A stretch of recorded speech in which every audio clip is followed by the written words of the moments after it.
Dirija com os braços e pernas ligeiramente dobrados, evitando tensões. Então, eu tenho que fazer a minha direção regulando o banco numa posição que eu deixe a perna ligeiramente flexionada durante a operação, não com a perna totalmente esticada, tensionada, e o braço também, tá? Então tem que ter uma ligeiramente dobra para não deixar os tendões esticados e causar uma fadiga nos braços e na perna, tá? Então isso aumenta o cansaço. Eu fazendo isso aí, eu já evito algum desgaste físico, tá? Apoie bem o corpo no assento e no encosto do banco, o mais próximo possível de um ângulo de 90 graus. Então, quando eu tenho esse ângulo de 90 graus, eu permito com que a circulação sanguínea ela flua de uma maneira mais fácil, mais rápida. Então, não tenho aquela sensação de cansaço quando eu tenho esse posicionamento e nem alguma lesão por estar com o corpo apoiado de forma incorreta, tá? O ajuste de encosto de cabeça de acordo com a altura dos ocupantes do veículo, de preferência na altura dos olhos. Então, o encosto de cabeça que tem no veículo, ele serve como um apoio, tá? Para aliviar a tensão do pescoço. Então, o local certo para o ajuste de encosto de cabeça, a altura máxima dele fica na altura dos olhos, tá? Então, esse é um ajuste que é simples de ser feito e traz uma sensação de conforto para quem está dirigindo. Segure o volante com as duas mãos, como ponteiros do relógio na posição 9 horas e 15 minutos. Assim você enxerga melhor o painel, acessa melhor os comandos do veículo e nos veículos com airbag não impede o funcionamento. Então, sempre com os braços arcados para o lado de fora e o posicionamento é como se eu estivesse olhando o ponteiro do relógio, tá? Dos braços. 9 e 15, tá? Então, sempre para os lados externos de fora para dentro, para não ter alguma intercorrência aí do acionamento de airbag e o braço ficar entre o airbag e o corpo da pessoa, tá? Procure manter os calcanhares apoiados no assoalho do veículo e evite apoiar os pés nos pedal quando não estiver usando, tá? Então, os calcanhares encostados no assoalho, ele evita o cansaço excessivo da perna, tá? E quando não estiver fazendo uso do pedal, independente de qual pedal seja, tá? Freio, acelerador ou embreagem, eu descansar o pé no assoalho e não em cima do pedal, tá? Se eu descansar o pedal em cima do freio, eu faço um leve acionamento no freio, acelerando o desgaste dos componentes, e se eu fizer isso no pedal de embreagem, que é o mais comum, eu acelero bruscamente o desgaste da embreagem do veículo, perdendo a eficiência do veículo, tá? Utilize calçados que fiquem bem fixos aos pés, para que você possa acionar os pedais rapidamente e com segurança. Então, calçado aberto, calçado que tem uma liberdade para os pés, ele acaba atrapalhando no momento da direção, tá? Quando eu estou dirigindo, ele não traz segurança, ele pode soltar e atrapalhar o acionamento seguro tanto do acelerador quanto do freio do carro ou da embreagem, tá? Então, o calçado ele é muito importante para passar essa segurança para quem está dirigindo. Coloque o cinto de segurança de maneira que ele se ajuste firmemente ao corpo. A faixa inferior deve passar pela região do abdômen e a faixa transversal passar sobre o peito e não sobre o pescoço. Já posicionamos sobre o cinto, tá? Então, o posicionamento dele correto, ele traz segurança, tá? Durante a direção, tá? Acaba não atrapalhando. Fique em posição que permita enxergar bem as informações do painel e verifique o funcionamento de sistemas importantes, como, por exemplo, a temperatura do motor. Então, tem alguns veículos que têm ajuste no volante, tá? Então, esse ajuste ele deve ser feito numa posição que ele não atrapalhe visualizar o painel e facilite a dirigibilidade, tá?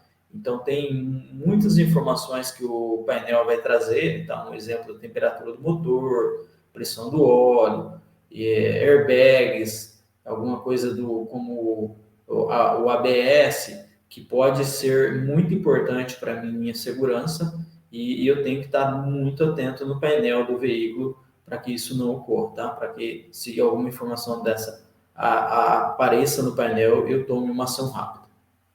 O uso correto dos retrovisores. Quanto mais você enxerga o que acontece à sua volta, enquanto dirige, maior a possibilidade de evitar situações de perigo. Nos veículos com retrovisor interno, sente-se na posição correta, ajuste numa posição que dê uma visão ampla no vidro traseiro, não coloquem bagagens ou objetos que impeçam sua visão através do retrovisor interno. Então, os veículos que têm o retrovisor interno são veículos que provavelmente são veículos de passeio ou de passageiro, e não veículos de carga. Eu faço esse ajuste de uma forma que, sentado na posição de direção, eu consiga ter uma visão ampla, tá, do que está acontecendo no para-brisa traseiro, tá, do que tem atrás do meu equipamento. Os retrovisores externos, esquerdo e direito, devem ser ajustados de maneira que você, sentado na posição de direção, enxergue o limite traseiro do veículo e com isso reduz a possibilidade de pontos cegos ou sem alcance visual. Se não conseguir eliminar esses pontos cegos, antes de iniciar uma manobra, movimente a cabeça ou o corpo para encontrar os ângulos de visão pelos espelhos externos ou através da visão lateral. Fique atento aos ruídos dos motores, dos outros veículos, e só faça a manobra se estiver seguro que não vai causar acidentes. Então, os retrovisores externos, então, o ajuste deles deve ser feito de uma forma que você enxergue a lateral, da lateral do veículo até a traseira, tá? É o melhor desenho. Tem alguns veículos que têm dificuldade de enxergar a traseira, enxergando a lateral, mas o importante é você ver o limite traseiro do veículo de cada lado sentado do banco do motorista, tá? Então, eu estando sentado no banco do motorista, eu tenho que ter essa visão aí para poder não ter dificuldade em manobras e enxergar tudo que tem em volta do veículo.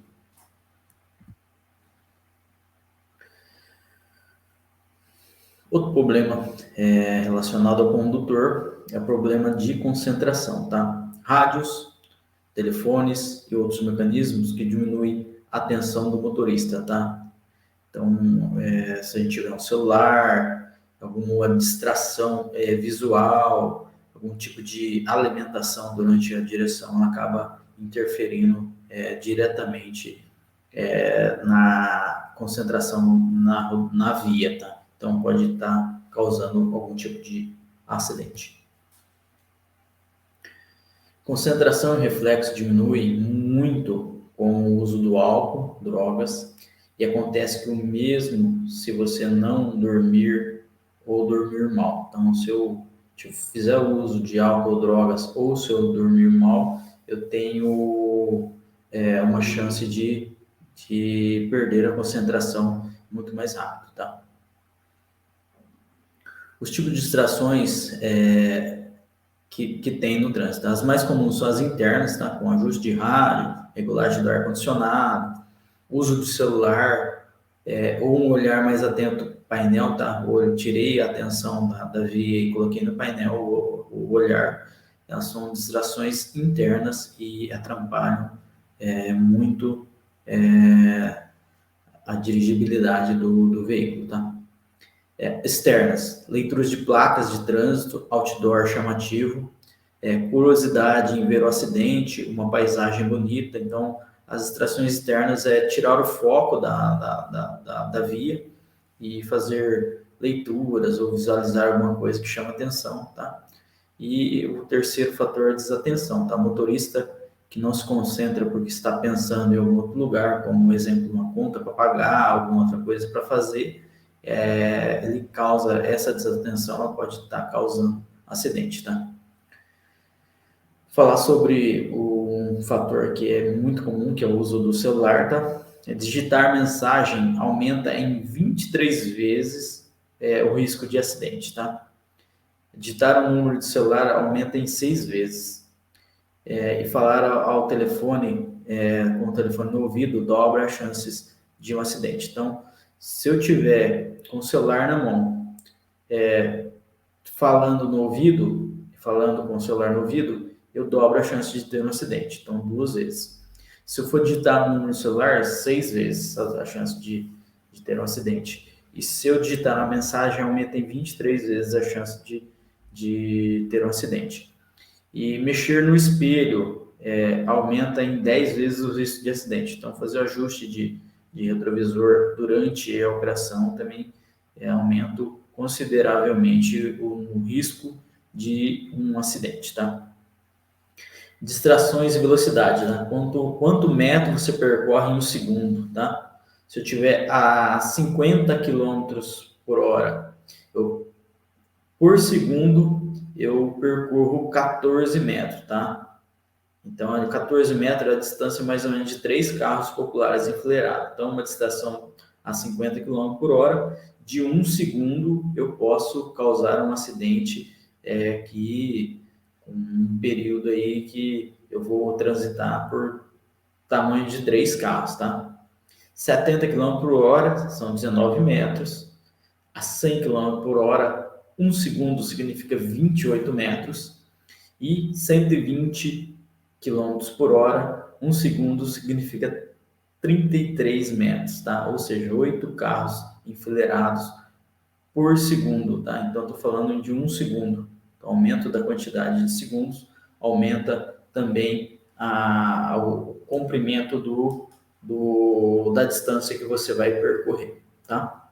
Se o condutor estiver pouco concentrado ou não puder se concentrar totalmente na direção, o seu tempo normal de reação vai aumentar, transformando os riscos do trânsito em perigo no trânsito. Alguns dos fatores que diminuem a sua concentração e retardam os reflexos. Consumir bebida alcoólica, retarda os reflexos e tira a concentração. Usar drogas também. Usar medicamentos que modificam o comportamento de acordo com o seu médico. Então, sempre que estiver fazendo uso de algum medicamento, perguntar para o médico se ele pode trazer alguma perda de concentração ou alguma perda de reflexo. É importante fazer isso, tá?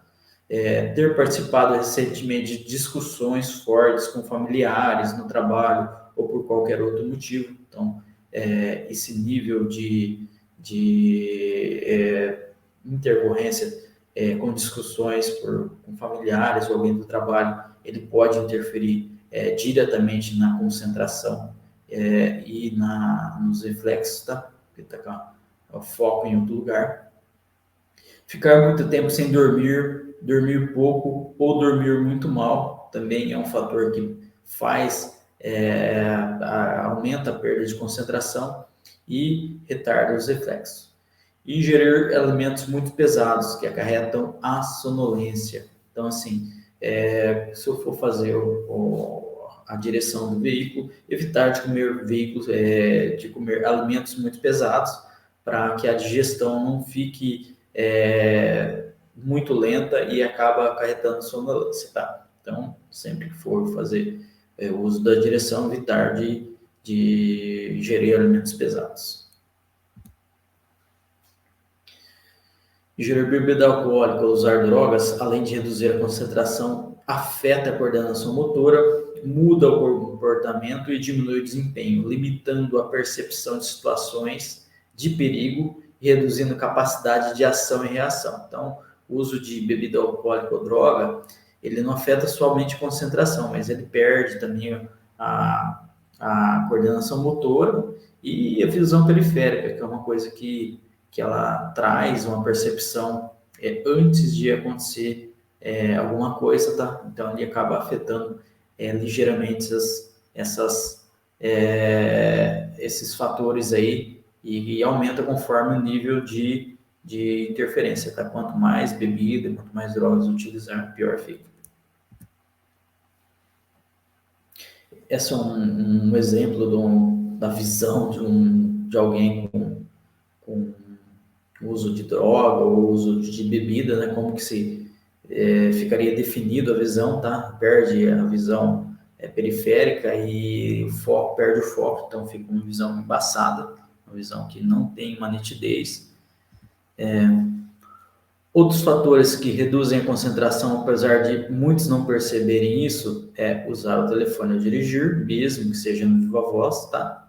Assistir televisão a bordo ao dirigir, tá? Colocar uma TV, algum tipo de transmissão de TV durante a direção. Ouvir aparelho de som em volume que não permita ouvir o som do seu próprio veículo ou dos demais. Então, o áudio muito alto, ele acaba atrapalhando, tá? A percepção de problemas no próprio veículo e ouvir o que está acontecendo ao lado, tá? Alguma arrancada brusca, alguma freada brusca de equipamentos ao lado do seu. Transportar animais soltos ou desacompanhados no interior do veículo. Então, transporte de animais no veículo soltos ou sem alguém para estar fazendo esse acompanhamento é perigoso, muito perigoso, tá?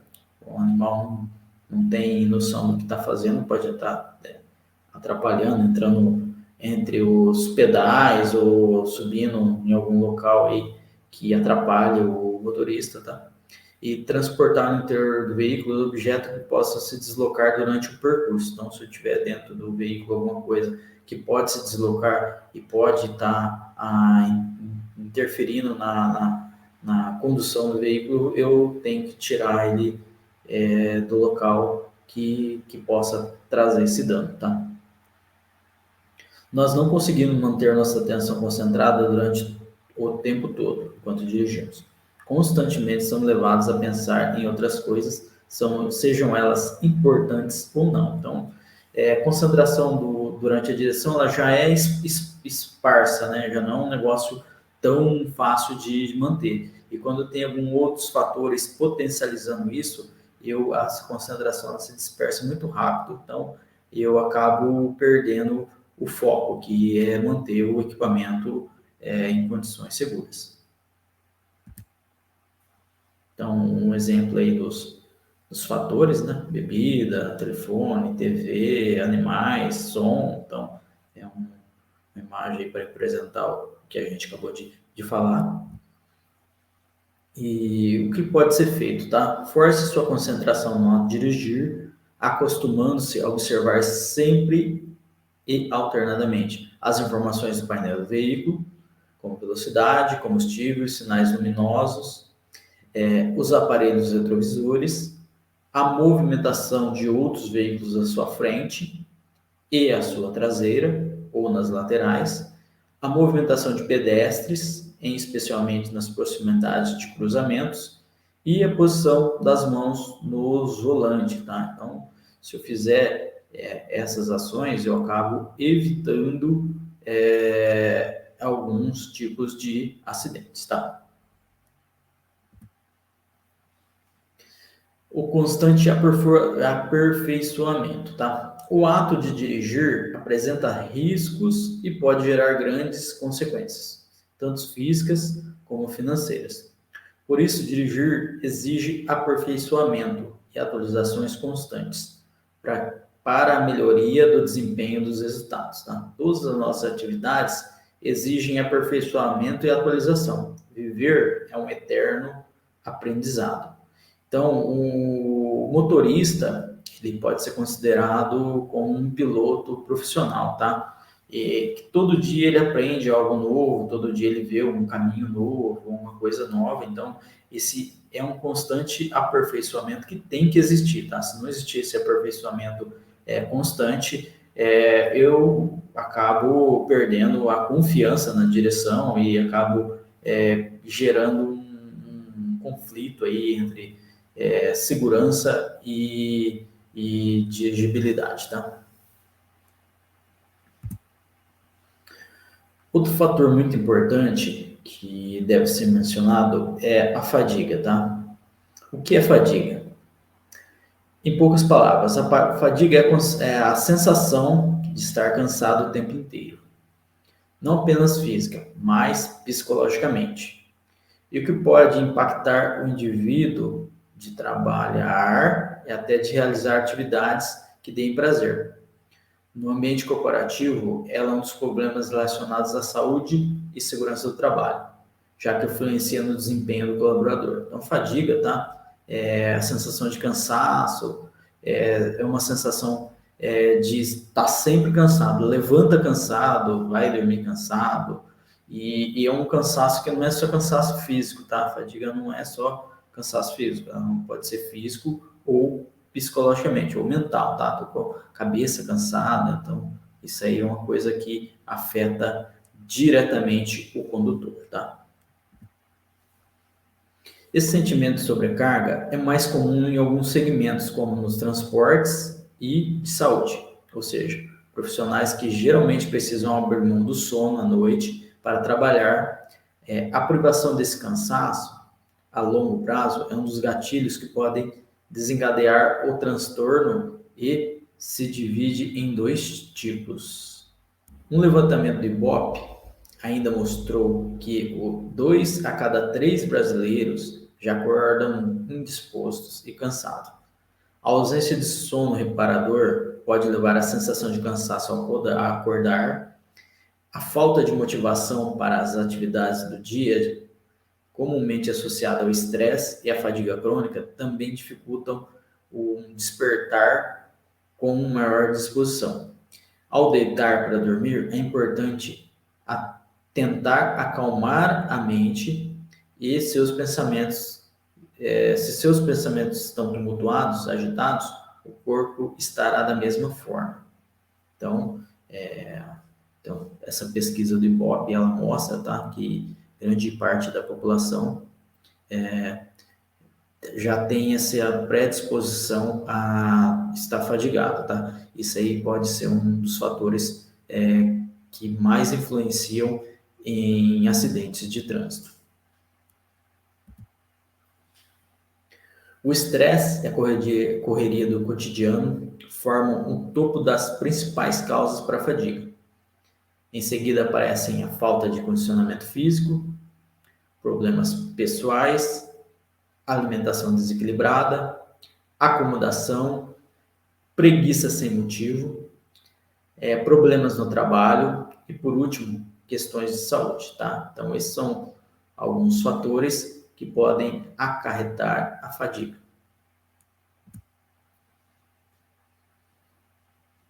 Fadiga crônica. Esse é o tipo causado pelo acúmulo de altos níveis de estresse na rotina, o amontoado de tensão que pode ser adquirido no ambiente de trabalho, né, na vida pessoal e na sua união. Ela favorece quadros depressivos, pode aparecer em meio de uma depressão ou mesmo em sintoma dela, além de ser incapacitante, tá? Então, fadiga crônica, ela é acarretada pelo nível de estresse alto, tá? Então, essa tensão, esse monte de coisa para estar fazendo, tanto em casa quanto no trabalho, ela pode afetar, tá? Criar essa falta de vontade, essa indisposição e levar em incapacidade de fazer algum tipo de ação, tá? Então, com fadiga, ela é muito perigosa, tá? Principalmente para quem está dirigindo. Fadiga adrenal. Esse tipo específico está relacionado ao tópico anterior, tá? Que a gente já citou. Com o tempo, a fadiga crônica pode comprometer o sistema endócrino, mais especificamente as glândulas adrenais. O que são as glândulas adrenais? Glândulas adrenais, Elas são glândulas que produzem algum tipo de hormônio, tá? Como o cortisol ou a adrenalina, tá? Que são sistemas de defesa do corpo, tá? Quando eu estou em algum risco, algum fator que pode me causar algum estresse, o corpo produz esse tipo de hormônio. Esse hormônio ele potencializa alguns órgãos do corpo, tá? Tipo, acelera a batida do coração, produz um efeito de potencialização de fatores como muscular, alguma coisa do tipo, tá? Para tentar passar aquele problema, aquele momento de estresse.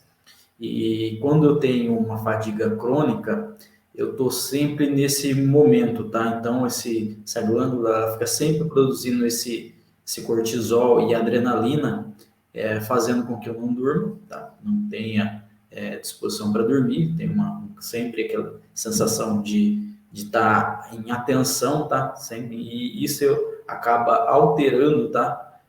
Para um problema que era um problema psicológico, mental, e ele se torna um problema de saúde, tá? Se torna um problema que afeta a saúde de quem está passando por isso, tá? A partir dessa disfunção causada pela alta carga de estresse, a pessoa pode desenvolver uma compulsão alimentar, ter dificuldades para se concentrar e ter alterações constantes de humor. Tá? Então, como eu estou com um nível elevado de adrenalina cortisol, que é um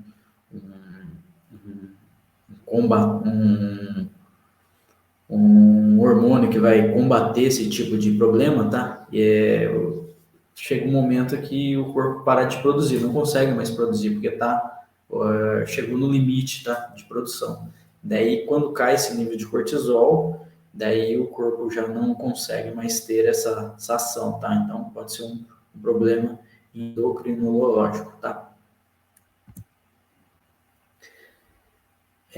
Fadiga mental é outro tipo de fadiga, tá? Essa fadiga está associada à quantidade de informações que temos acesso todos os dias, especialmente por meio das mídias. Naturalmente, o cérebro se cansa e inviabiliza a concentração, desenvolvendo sintomas como dor de cabeça, irritabilidade, também é bastante comum após longas jornadas de trabalho. Então, hoje, com a tecnologia, com essas turbilhão de informações que a gente tem, essa é uma fadiga que está aparecendo constantemente, tá? Fadiga está associada a essa quantidade de informação, de tecnologia, de dados, de cobrança que tem durante o dia a dia, tá? Então, isso aí acaba cansando, tá, o cérebro e acaba tendo uma normalidade de falta de concentração, tá? Então, é uma coisa que não era para ser normal e acaba ficando normal. Outra fadiga é fadiga sensorial, tá? Essa categoria se relaciona com os órgãos sensoriais e, sem o devido tratamento, pode causar uma perda de alguns sentidos, tá? Fadiga auditiva está associada à exposição prolongada de ruídos, uso de fones de ouvido em um volume acima do recomendado por muito tempo, trabalhadores do segmento de construção civil, transporte, entretenimento. Então, assim, o uso prolongado de fone ou disposição a um volume muito alto, ele pode causar uma fadiga auditiva, tá? É um tipo de fadiga que pode ser irreversível. Já ocular pode se dar por um mau uso de óculos de grau ou lentes de contato, ou excesso de uso de computador e smartphone. Então, a visual ela pode ser causada por um uso irregular, uso sem acompanhamento médico de óculos de grau ou lentes, tá? E o excesso de uso de equipamentos eletrônicos com um campo visual, tá? Com computador, smartphone, tablets e assim por diante, tá? Pode causar essa fadiga sensorial ocular. Quais os sintomas comuns da fadiga do trabalho? Sem o diagnóstico e tratamento adequado, a tendência é que todo tipo de fadiga se torne incapacitante no trabalho. O profissional vai perdendo a capacidade de fazer boas entregas e se destacar, às vezes sem se dar conta. Então ele vai perdendo o profissional vai perdendo essa habilidade de fazer boas entregas e isso aí vai se tornando comum, tá? Vai sempre piorando e às vezes o profissional nem sente que está acontecendo isso com ele, tá? É essencial discutir sobre o problema, porque ele é mais comum do que se imagina, mas as pessoas estão habituadas a associar sintomas a outras doenças. Fadiga se manifesta por meio de sensação contínua de cansaço, falta de apetite, desânimo, dor de cabeça e falta de sono. Então, esses são alguns fatores que mostram que a pessoa está com sintomas de fadiga, tá? Quando ela já tem esses fatores, esses 5 fatores associados um ao outro, ela já é um primeiro fator que indica que a pessoa está com sintoma de fadiga. Fadiga ou cansaço físico? Cansaço físico é aquele que temos após o exercício extenuante ou dia longo de atividades físicas. Cansaço mental é aquela sensação de estafa. Quando usamos muitos recursos cognitivos para resolver problemas, ficamos dispersos e com dificuldade de resolver coisas simples.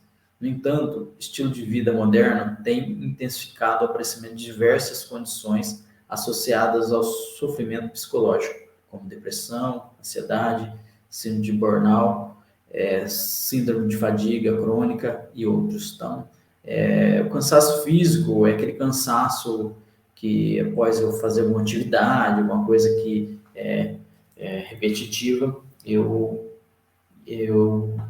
tenho ele, tá? Mas é um cansaço que após uma noite de sono ou um descanso por um período ali, você acaba se recuperando, tá? O mental, ele não recupera tão fácil, tá? O cansaço mental, ele vai acumulando, sempre acumulando, porque o cansaço mental, ele não permite que você descanse, tá? O cansaço mental, ele, cada vez, ele piora, tá? Então, é uma coisa que tem que ficar muito atento, tá? Para que isso aí não atrapalhe o exercício do trabalho, tá? A presença frequente de falta de motivação, cansaço, dificuldade de interação social, falta de atenção pode ser indicativo de algo não está bem. Nesse caso, devemos procurar um profissional qualificado para o diagnóstico e tratamento. Então, esses fatores, eles são indicativos de que tem algum problema, tá? Então, é importante entender quais os fatores que estão interferindo no meu dia a dia, tá? Tanto na vida pessoal quanto na vida no trabalho, tá? Então, é importante ficar atento a esses fatores e, se necessário, procurar um profissional qualificado. Atividade física ajuda a descansar. Fazer exercício é uma dica para quem quer usufruir de um sono reparador, entre outras vantagens, tá? O nosso organismo responde muito bem à atividade física, liberando mediadores químicos que facilitam o posterior repouso. E com as endorfinas,